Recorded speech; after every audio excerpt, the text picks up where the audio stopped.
Never consider Guam as a vacation destination. On a work trip to Guam organized by my new employer, I discovered that I had changed occupations after turning 50 for personal reasons. Nonetheless, I discovered that I was the only one who lacked a boarding permit. It appears that a younger coworker set this up. This young staff member appears to regard me as just another member of the rank and file. It is understandable that he would not pull off such a prank if he knew better. He wouldn't realize it could cost him his job. John Smith is my name. As I approach 50, I am a man who has had to change jobs at this age. With the move and a slew of paperwork, my first week at work has been extremely demanding. It has been nearly a month since then. My daily life is beginning to stabilize as I adjust to my new job, home, and surroundings, even though they aren't particularly noteworthy. The last few days have seen a number of events at work. It's been an excellent type of challenge for me. The new man. Overall, I'm not unhappy with my new situation.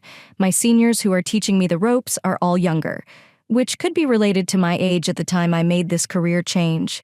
There is an abundance of new talent at work. Many of them trust me and recognize my abilities in order to keep up with them. I've built on my previous professional experience to complete worthwhile tasks. However, a gloomy shadow hangs over my life. Brandon is the department manager at my new job, and he is my immediate supervisor. He's a seasoned worker, only 32 years old, having graduated from a prestigious private university and rising to the position of department manager. He appears to be proud of his quick ascent and has it in for me. He is hesitant to approve various applications because I joined the company at the age of 50 as a regular employee, and he is very particular about document approvals. Nonetheless, he consistently rates me very low, as if an old hand like me is worthless, and he doesn't appear to like me at all. It raises serious doubts about whether he is as knowledgeable or capable as his title implies. He has an obnoxious personality and becomes enraged by anything that does not suit him. When things do not go his way, he is unlikely to enjoy them. It's not difficult to conclude that this behavior is motivated by his excessive pride. He is a self-centered person who assigns his subordinates unpleasant tasks. He is assigned to be the best in the business at taking credit for other people's efforts. I'd heard rumors about him before, but it appears that he's been acting worse recently, most likely as a result of an elderly newbie whom he believes he can bully. Because of the volume and nature of the work I do, I could almost call myself a manager. What exactly is management doing, though? It frustrates me. He's concentrating on his phone rather than paperwork or a computer screen. Brandon, what exactly are you doing with your phone? Even when employees suddenly criticize him, he simply says, "Quiet." My research shows no signs of change. I happened to glance at his phone screen once and saw an animation of massive robots fighting. This isn't a screenwriting or animation company. It has nothing to do with the robotics industry. Not just me, but a few other employees are outraged by his alleged research. It should come as no surprise that his subordinates, including myself, are overworked at this point. Almost every day I find myself working extra hours, and I'm starting to miss watching the sunset. However, the manager consistently leaves on time. Being punctual is an excellent thing in and of itself. Actually, it should be promoted. However, Brandon's situation differs due to the amount of work he does at work. He might as well spend the day at home. "Okay, I'm leaving. Ensure that you manage everything, especially yourself, as a novice." It appears he will be leaving early today, as it is already 6:00 p.m. He yells my name aloud and points his index finger in my direction. Normally, I would welcome help, but his situation works better without him. "Yeah. Okay," I mumble. Neither the other employees nor I tried to prevent him from leaving. Given that he started as a manager at the age of 32, further advancement is possible if he works harder. I attempted to improve our workflow efficiency by collaborating with senior personnel, excluding the manager, because I couldn't take any more of this as part of the current paperless trend. We began by reducing the amount of printed materials, and as a result, we were able to save time on filing and document searches. We then stopped having pointless meetings. It was a complete waste of time to go on for an hour about unimportant reports. We immediately stopped it and limited it to sending internal emails to all members. With this strategy, we were able to boost productivity while decreasing the amount of overtime we worked. To my surprise, top colleagues thanked me because I was the one who first suggested these efficiencies. However, one individual was not amused by the changes. It goes without saying that Brandon was our manager. He didn't initially obstruct the efficiency attempts, but he quickly changed his mind and began objecting. As soon as he realized I was behind it. Don't do things on your own. I apologize, but at this rate, everyone's health will suffer. Cease. The goal is to work hard until you are exhausted, he stated. Don't try to make things easy. Even though he wasn't particularly tired or busy, I decided to simply apologize without retaliation and return to work, because enduring his abuse was exhausting and a waste of time. I have been at this job for about a month and a half. Fortunately, a corporate trip was planned that served as my welcome celebration. Family participation was permitted upon request, and the destination had vanished. Brandon, would you please approve of this? This application allows family members to travel with the firm. Oh, all right. All right, Brandon, get the papers. As soon as I turn them over. As he was about to take them from my hands, he was back to staring at his phone, likely annoyed at being interrupted while watching. I will pass this along to the director. Thank you. This is how the world is. Brandon gave me his permission so quickly, which surprised me. Brandon? What? Stop staring and beat it. Okay. That was when he smiled a little.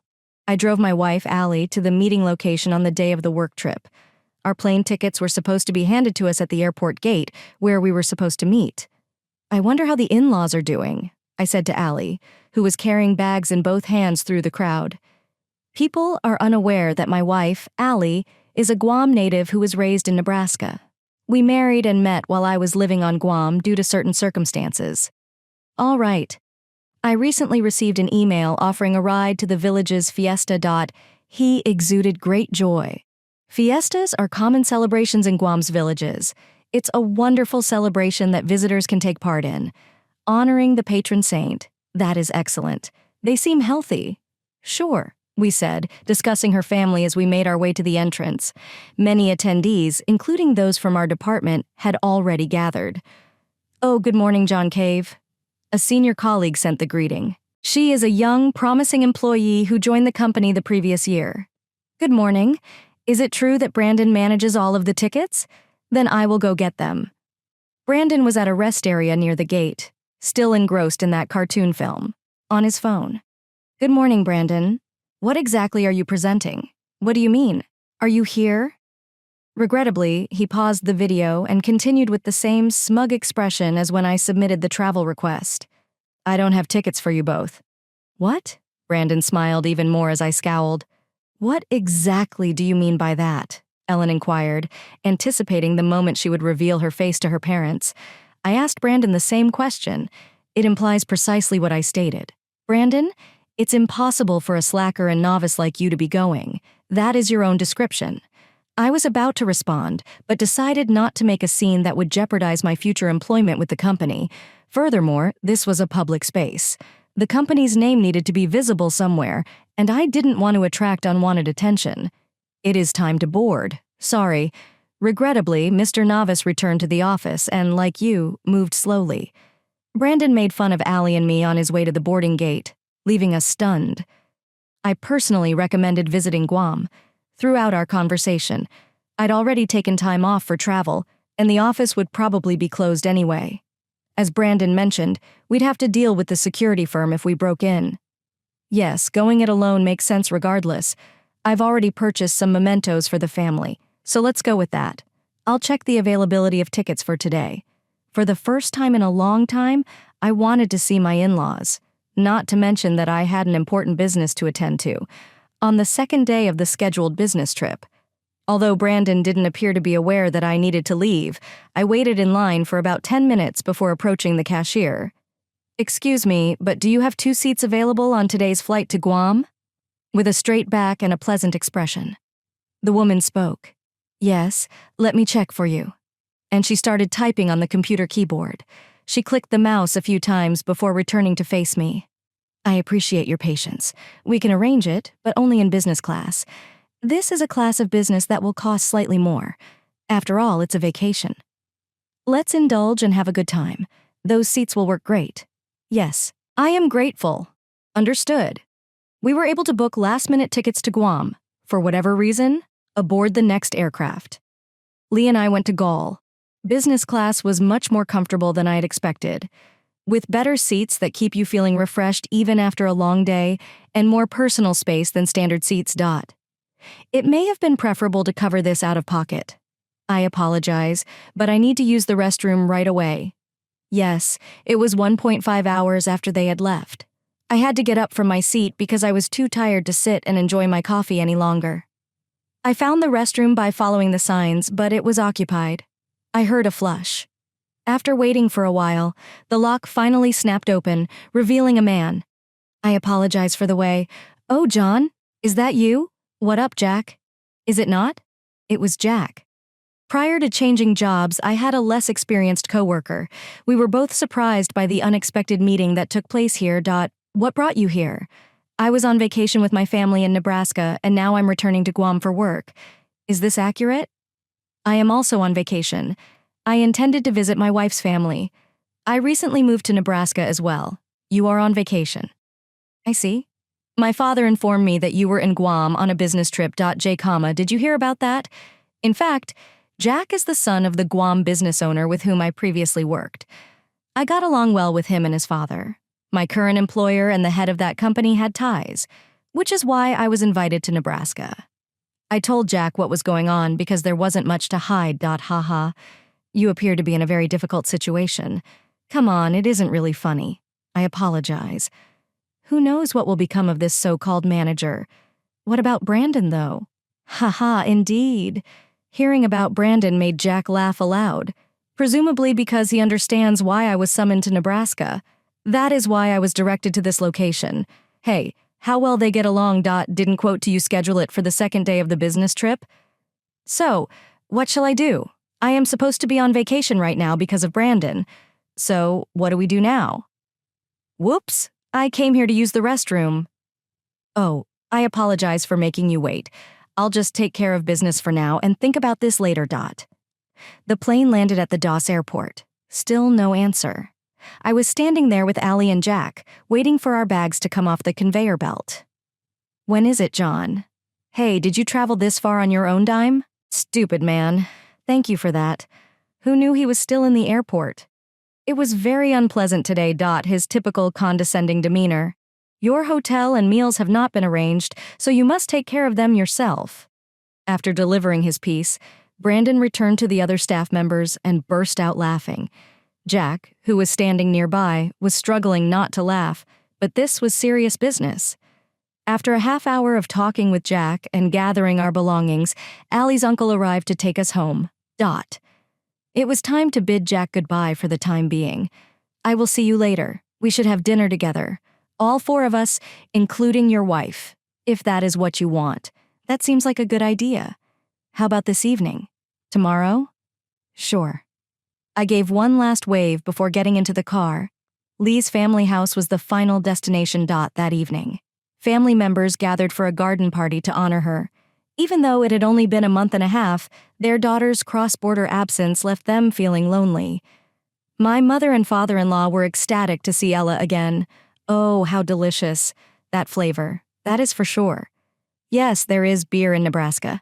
I shared a beer with Ellie's brother while the three of them were having a great time. They do, of course, but it isn't to my liking.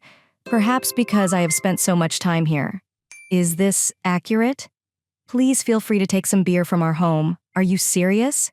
Yes, without a doubt. However, be mindful of the amount. If you go over the limit, you'll be charged. Got it? Finally, as the drinks and conversation flowed, I began to get tipsy at each party. It's the best time of day.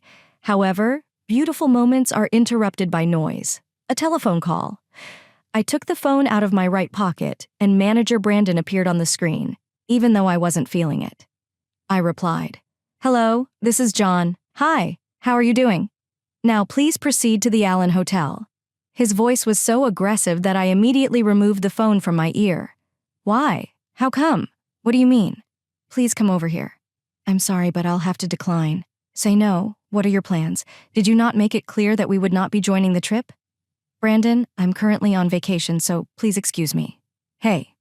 He began to say something more, but I abruptly ended the call because I didn't want any more hiccups. After that, he called me numerous times.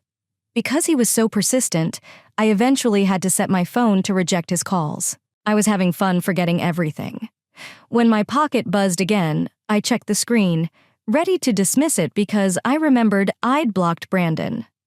Oh, the exhibit featured President Raleigh Asher Riley, a friend of the president of the company where Jack works and the president of the company where I was hired. He had been looking for me because he admired the work I had done on Guam. At 70, he is considering retiring soon. Hello, this is John. Riley is here. Brandon informed me that you were taking a break. I apologize. Brandon's plot excluded Ellie and me from the picture, even though I was supposed to go. Right now, I am on personal business in Guam. We're hosting a party at Ellie's parents' house. I described everything that happened. Is this accurate? I apologize for the inconvenience. No, President Riley, nothing you have done. We'll spend the day at my wife's family's home for the time being. All right, not a problem. I'll see you tomorrow, and I'll be sure to attend the networking event. I'll be here waiting. Are you familiar with the location and time? Yes, I am aware. All right then. You have my full trust for tomorrow. This introduction is crucial. Understood. The call ended with a few more pleasantries. Who would have imagined that the president would learn about Brandon's behavior in this manner? Ellie and I met Jack and his wife in front of the park the next day. We took a taxi to our planned accommodation. Well, this is impressive. Guam attracts visitors of all kinds, from celebrities and billionaires to ordinary people. Everyone has a distinctive style. This hotel was sparkling throughout. You appeared to be designed for business magnates. Glamorous-looking artwork was casually displayed. Everything was gorgeous, even the furniture and how people acted. We have a dinner reservation here, so this will be a good warm-up for the important networking event. Yes, without a doubt. We have 2 hours until the networking event, so there's plenty of time to eat quietly before heading to the top floor. We ate a delicious dinner and then took the elevator to the top floor. The meal was delicious and provided wonderful memories. It would have been wonderful to share this dinner with the department's senior employees. Is it about time, John? Yes. Even at my age, I am beginning to feel anxious. It's unavoidable. After all, John, you are the next. The bell chimed, indicating that we had arrived at the top floor. When the doors opened, you could hear important voices buzzing. When we arrived, John Brandon, a man who didn't belong in the posh hotel, dashed towards us and began screaming, "You! You hung up on me yesterday. How dare you?" Brandon's expression twisted like that of a devil. He was so angry that only half of his words made sense. I was on vacation after all. Stop talking back to me. And why do you think this way? Is that how you speak to your boss? Brandon continued to yell despite my responses, The other employees were unknowingly staring at the excited Brandon. I was chewed out because you were not present. I'm curious how you plan to accept accountability if this has an impact on my promotion. Was it Brandon? Why don't you stop creating a scene in this beautiful setting? Jack finally ran out of patience. Ha ha, oh man, that is hilarious. Jack laughed, and Brandon, the perfect Nebraskan, stopped talking. In any case, who are you? Outsiders should keep quiet. Oh my, look at that, shouting. Hey, hello, Jack. It's not only the noise. The women are becoming intimidated. Shut up, I said. Brandon, the manager, repeatedly stomped his right foot on the floor. As soon as Jack opened his mouth, he appeared to be a child throwing a tantrum because he did not get the item he wanted. John. Pay attention. Even if you obstructed my path to advancement, Brandon spewed his complaints and kept poking his index finger in my face. And then it was there. So, here you are, John. A forceful yet quiet voice sounded from behind Brandon. President Riley was the person in question. Brandon straightened up and forced a smile, realizing he had been caught in the wrong moment of his ability. Mr. President. Good evening. I sincerely apologize for yesterday. No, I should be the one apologizing. Furthermore, even though it is a holiday, I appreciate your visit today. President Riley paused for a few seconds, not even looking up at Brandon, before speaking again. Next president. Which upcoming president? Brandon's shoulders weakened when he told me this, as did the current president. I was in complete shock, not knowing what was going on. Brandon, yes, sir. Have no fear. You will never get a promotion. Following those few words, President Riley turned to face the audience. He led the four of us to the event. The manager had gone silent, as if the entire incident had been staged. He was unable to speak. He could only open and shut his mouth. The party got started. Addresses from company executives were delivered one by one, followed by the current president. I could feel my anxiety rise. It is finally time. Yeah. I may have noticed my anxiety because she whispered to me from her seat to my left. I hope she doesn't mind my terse response. President Riley started his introduction. Ladies and gentlemen of our company today, all the way here on Guam. However, I was too nervous to pay attention. Finally, the moon arrived. As a result, I assure Riley that he will step down as president and continue to lead the company as chairman. There were mixed cheers and gasps following that. Chairman Riley spoke again. Once it had subsided slightly. I have already chosen the person who will succeed me as president. Please take the lead. John Smith. Yes, I responded in a firm but respectful tone. I was concerned that my gait appeared too rigid. John, could you please speak up? The person handed me the microphone. I stood to the right of the chairman, surveying the assembled staff. Good. It appears that they are on board. I will be. I did notice one anomaly seated alone at a corner table. I discussed the future while focusing forward. Let me start by introducing myself. John Smith is who I am. I've been given the honor of succeeding President Riley as the new CEO. My commitment is to our company's continued development and growth. I'm excited to work with each and every one of you. The room erupted with applause. Even I was taken aback. Such a warm greeting astounded me. A 50-year-old man changed jobs just 15 days ago and is now the CEO. My original summons from Guam to Nebraska as the heir visible to the president was only known by the highest levels of government. I am grateful, Mr. President. I'm excited to collaborate with you to expand the business. And now it appeared that the chairman's speech might continue, as the outcome of our meeting had changed. I unintentionally made some noise. There is enough debate in these difficult times, but we don't need those who stymie our progress and bring the rest of us down. When we return from this trip, I'll post some instructions. So for the time being, enjoy the trip. That's all. I bowed to everyone in attendance, including the chairman, and proceeded down the stairs. Brandon trembled and pressed his right hand to his brow. I had spent the majority of my life abroad due to my parents' jobs. I was born and raised in China, where I attended elementary and middle school before moving to the United States to further my education. I was hired by a Nebraska-based corporation in the United States. Thanks to my language skills, I was always successful in sales by leveraging my bilingualism. I was even asked to conduct for several years. Mr. Riley approached me a few months ago. The president of Guam is friends with Mr. Asher Riley, the head of the Nebraska firm. He is currently 70 years old. And, based on what I've heard, he is considering retiring soon. However, the fact that he had not yet named a successor proved to be a problem for him. For this reason, I was suggested as President Riley's successor, even if I were abruptly appointed president. I know very little about the inner workings of the business. Additionally, there is a lot of pressure.